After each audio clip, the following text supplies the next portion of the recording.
Hey, what's up, world?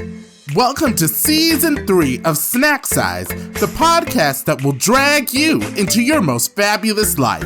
It's a brand new year, and it's a great time to live the life of your dreams. You've got to do you, because no one else can. And no matter what your happy and fulfilled life looks like, I want to help you get there. Our time together starts now.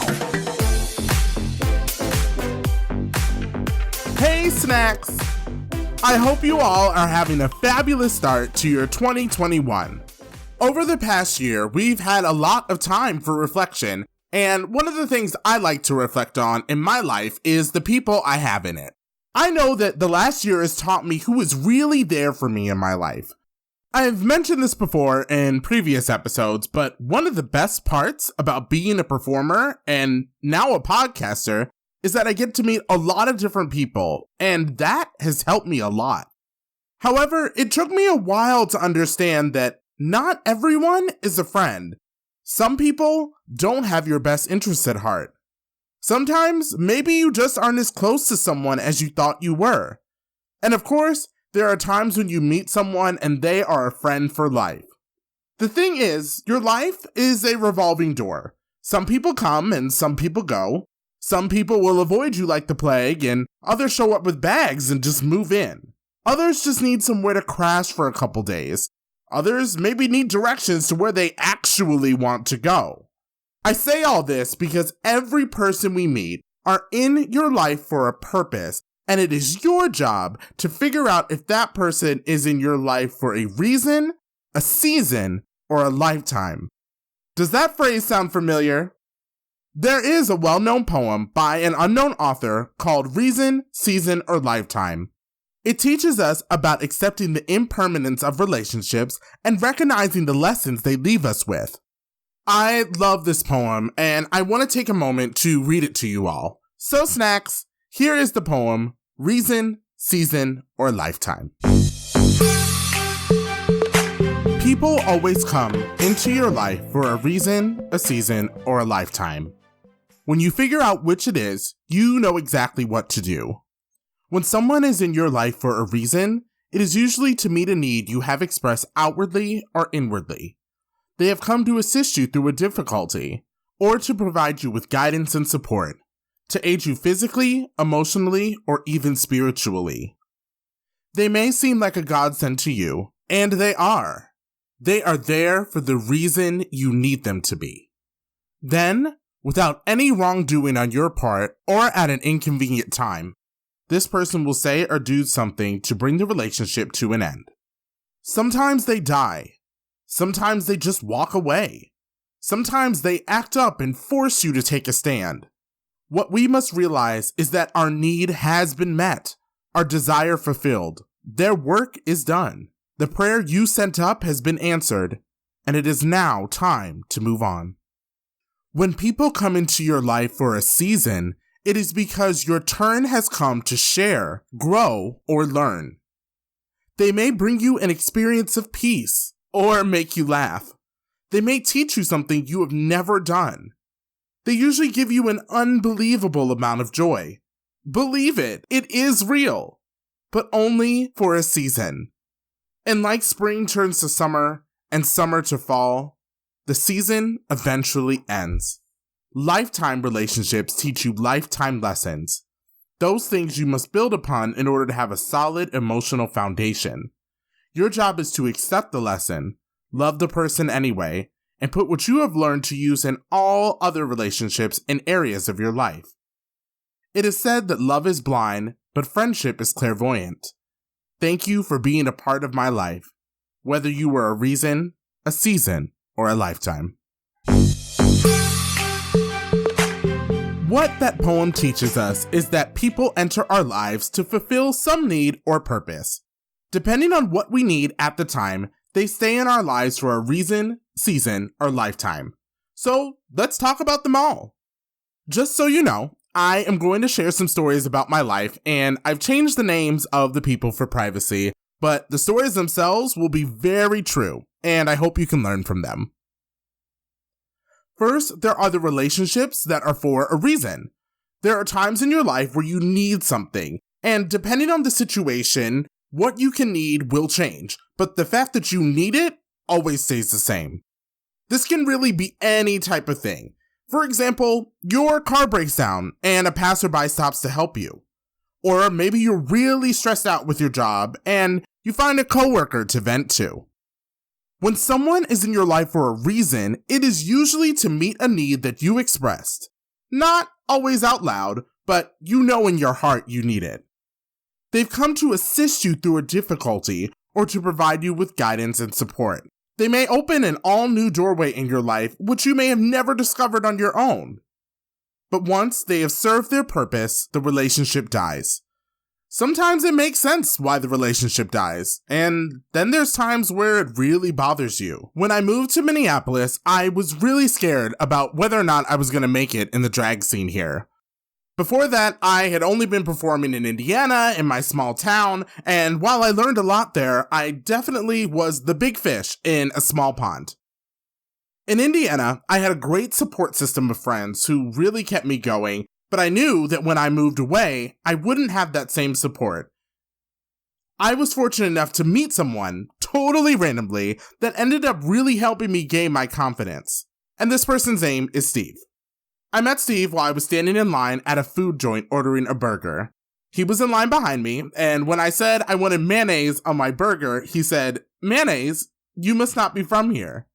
Me being a very outspoken person, I quickly noticed how passive-aggressive people are in Minnesota. So to hear someone be so candid was a welcome surprise, and needless to say, we hit it off.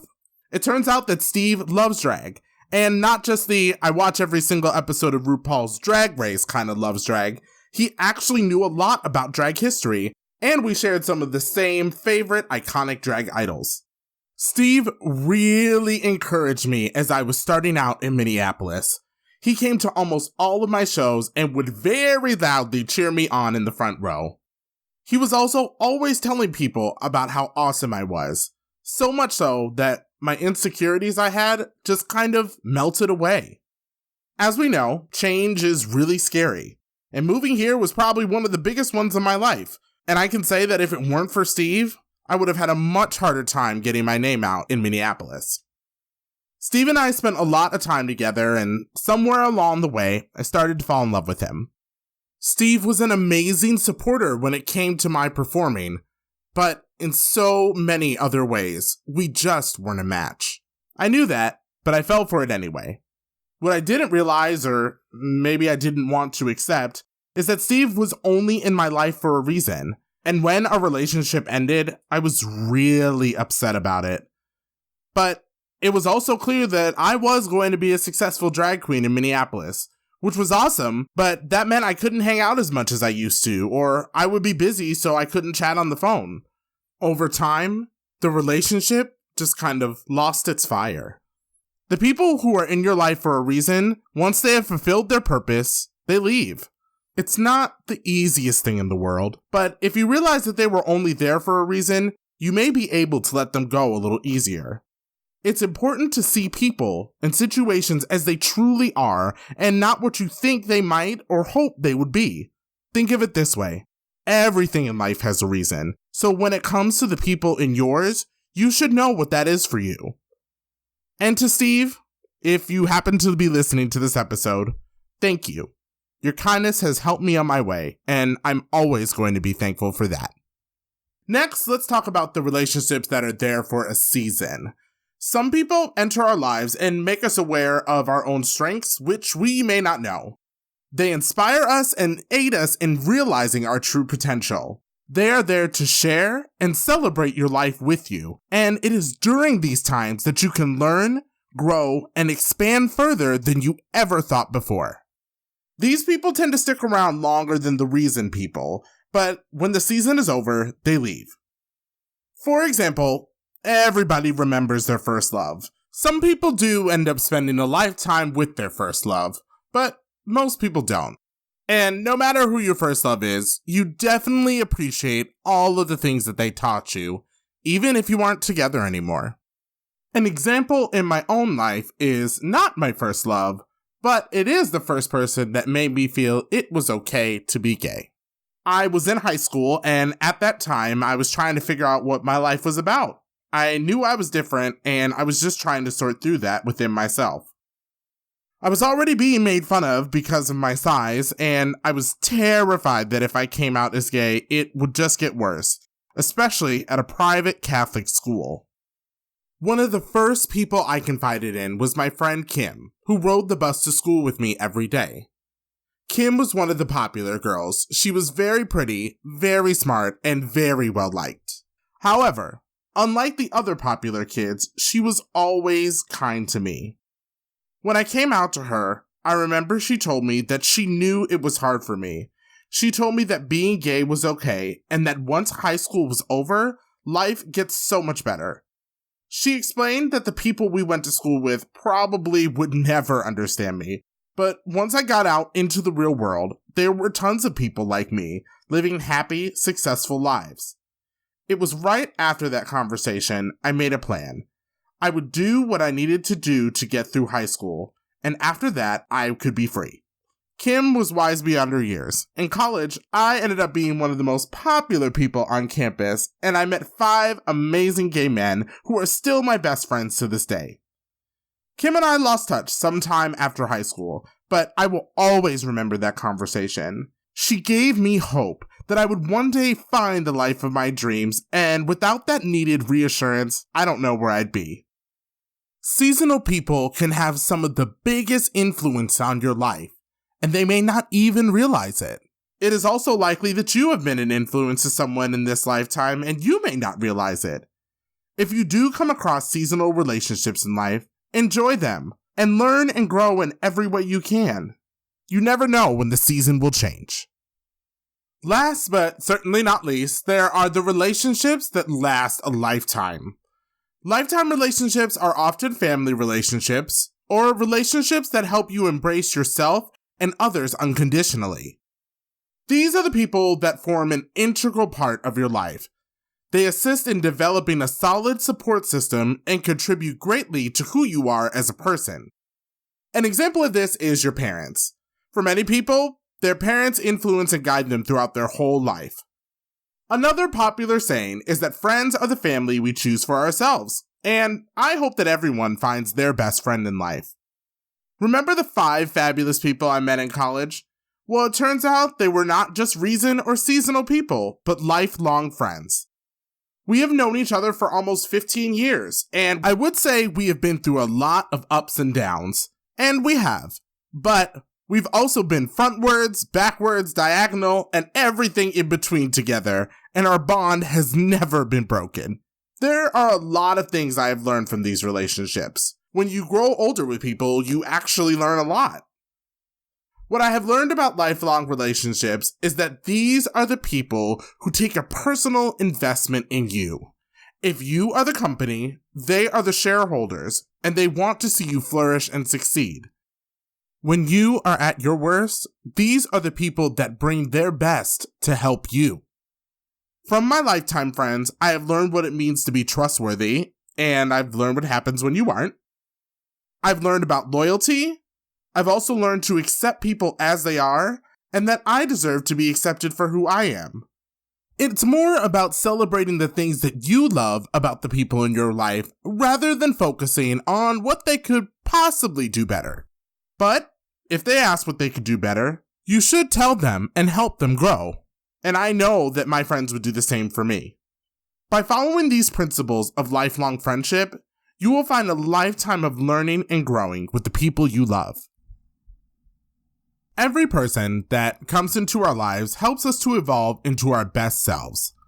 Their coming into our lives is not an accident. The universe perfectly orchestrated it to give us the appropriate lesson at the exact appropriate time. Therefore, we must be thankful to such people and have gratitude towards them since they contributed towards our growth and learning. The greatest gift that we can offer in return is practicing what they taught us in all areas of our life. The invaluable guidance that they offered shall forever live in our hearts. So, whether someone is in your life for a reason, for a season, or for a lifetime, enjoy them, learn from them, and then pass what you know on to the next person. Until next time, see you later, Snack. Hey, Snack! Thanks for hanging out with me and listening to this episode. You can get into every episode over at www.snacksizepodcast.com. And don't forget to register for my email list so I can keep you in the loop about new episodes, sneak peeks, giveaways, and more. That's www.snacksizepodcast.com. Until next time, see you later, Snack.